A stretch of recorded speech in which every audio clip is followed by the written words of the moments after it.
السلام علیکم ورحمۃ اللہ وبرکاتہ۔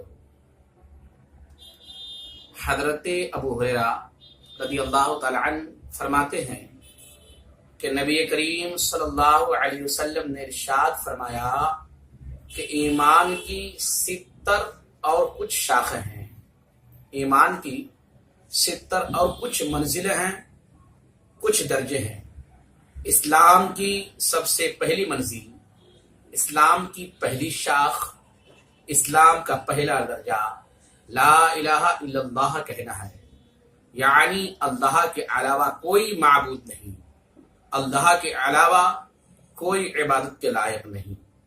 اور ایمان کی سب سے نچلی شاخ، سب سے آخری درجہ ہے اماطۃ الاذی عن الطریق، راستے سے تکلیف دینے والی چیزوں کو ہٹا دینا۔ مثلا راستے میں کنکر ہے، اینٹ ہے، پتھر ہے، شیشے کے ٹکڑے وغیرہ پڑے ہوئے ہیں، ان سبوں کو راستے سے ہٹا دینا۔ ایک سادھو اپنے چیلوں کے ساتھ ایک راستہ سے گزر رہے تھے، کسی چیز سے ٹھوکر لگی، سادھو گر گئے، ان کے چیلوں نے انہیں اٹھایا تو سادھو نے سنبھلتے ہوئے کہا، آج ایسا لگ رہا ہے کہ اس راستے سے کسی مسلمان کا گزر نہیں ہوا ہے۔ حیرانی کے عالم میں چیلوں نے پوچھا، گرو جی آج آپ ایسا کیوں کہہ رہے ہیں؟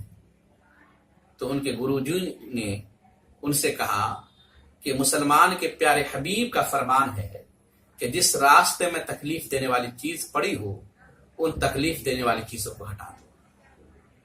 میرے دوستو، میرے عزیزو، ایک غیر مسلم گرو جی کا یہ کہنا ہمارے بارے میں کہ کسی مسلمان کا اس راستے سے گزر نہیں ہوا ہے، اگر کوئی مسلمان گزرا ہوتا اس راستے سے تو آج مجھے ٹھوکر نہ لگتی۔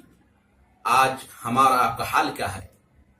ہم کچڑے پھینکتے ہیں تو راستے میں، گندگیاں ڈالتے ہیں تو راستے میں، کنکر پھینکتے ہیں تو راستے میں، اینٹ پھینکتے ہیں تو راستے میں، پتھر پھینکتے ہیں راستے میں۔